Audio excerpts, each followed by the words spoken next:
عليكم ورحمة الله تعالى وبركاته. مرحبا بكم معي مرة أخرى فيديو جديد ووصفة جديدة من شيوات منى. اليوم إن شاء الله نقدم لكم فطائر رائعة بزاف وسهلة بحشوة لذيذة بزاف.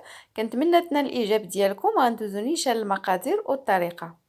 بالنسبة للمقادير كما كتشوفوا معايا هنا غادي ندوزو نيشان في الأول. نديرو العجينة. عندي هنا تقريبا نص كيلو ديال الدقيق. غادي نضيف عليه 2 معالق كبار ديال زيت الزيتون. انا هنا كيعجبني زيت الزيتون، درت تقريبا 2 معالق كبارين، وكذلك قبيصه ديال الملحه على حسب الرغبه. غادي نضيفو كذلك معلقه كبيره ديال الخميره. كما كتعرفوا حاليا الجو بارد، يعني كنحاولوا نديروا الخميره بزايد. وعندي هنا كذلك سكر سنيده، غادي نضيف معلقه كبيره.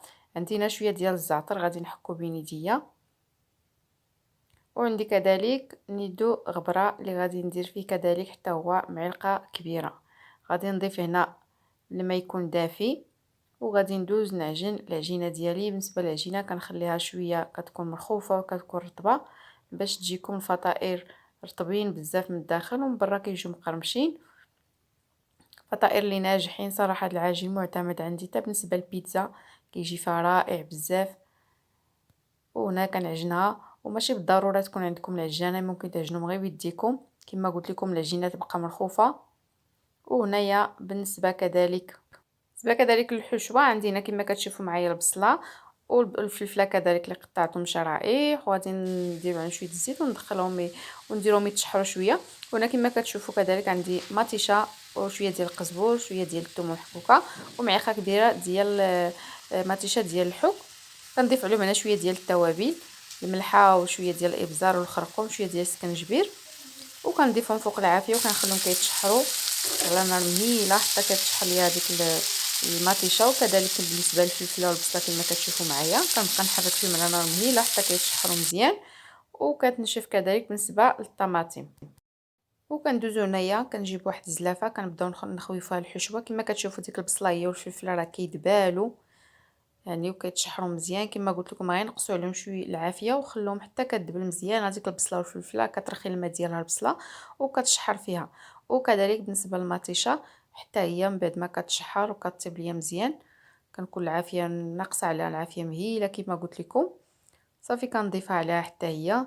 صراحه هاد الحشوه كتجي بنينه بزاف، وكما قلت لكم راه ساهله بدون لحوم، يعني ما تحتاجوش للحام او الدجاج. الا ما كانش متوفر عندكم راه ممكن توجدوا فطائر بدون لحوم.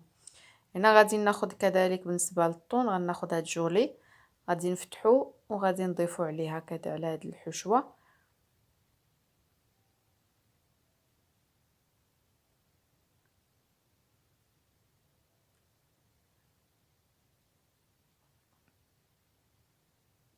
وعندي هنا كذلك الذره.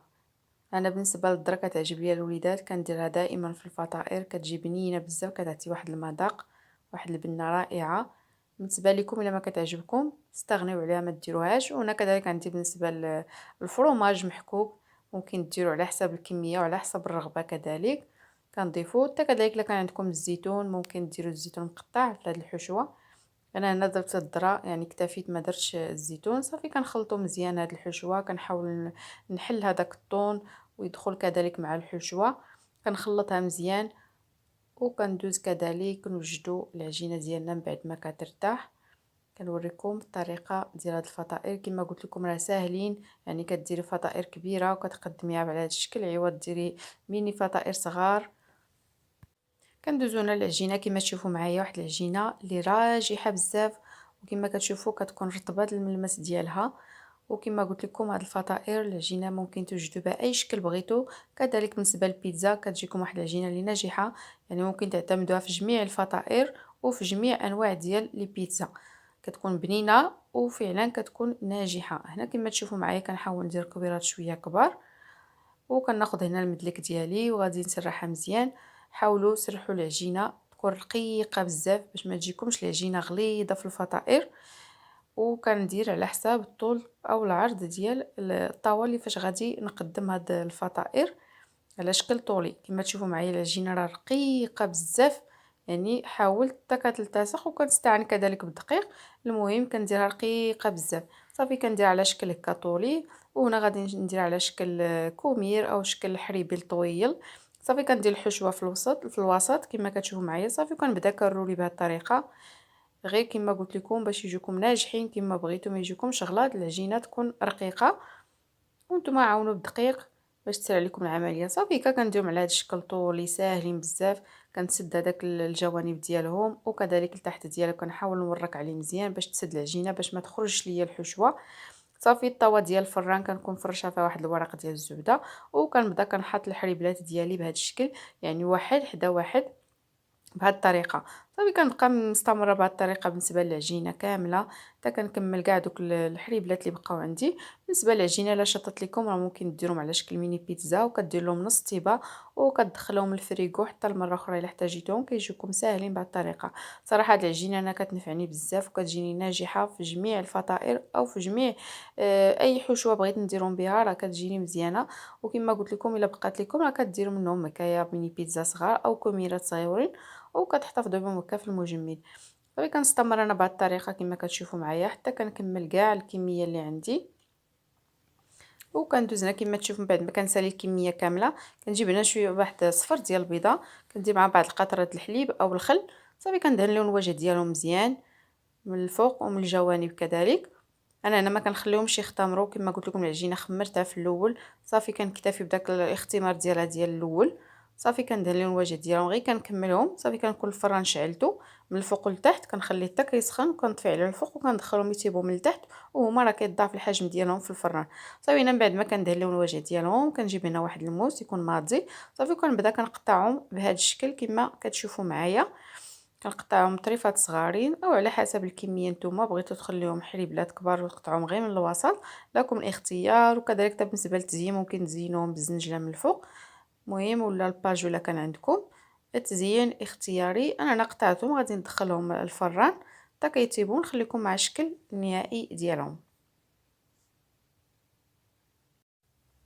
وهنا من بعد ما كيطيبوا لينا كما كتشوفوا معايا كنهزو هنا واحد قطعه من هاد الفطائر. كيجيو رائعين بزاف، كيجيو مقرمشين من برا والحشوه ديالهم كتكون عامره من الداخل. السر ديالهم كما قلت لكم العجينه تكون رقيقه بزاف باش يجوكم على هاد الشكل اللي كتكون العجينه مقرمشه، وكيجيكم ما كيكونش معجنين من الداخل، وهكا الحشوه كتكون خارجه بداك الفرماج وكيجيو بنانين بزاف. ان شاء الله تجربوهم وينالوا الاعجاب ديالكم. كنتمنى ان شاء الله تجربوهم وينالوا الاعجاب ديالكم.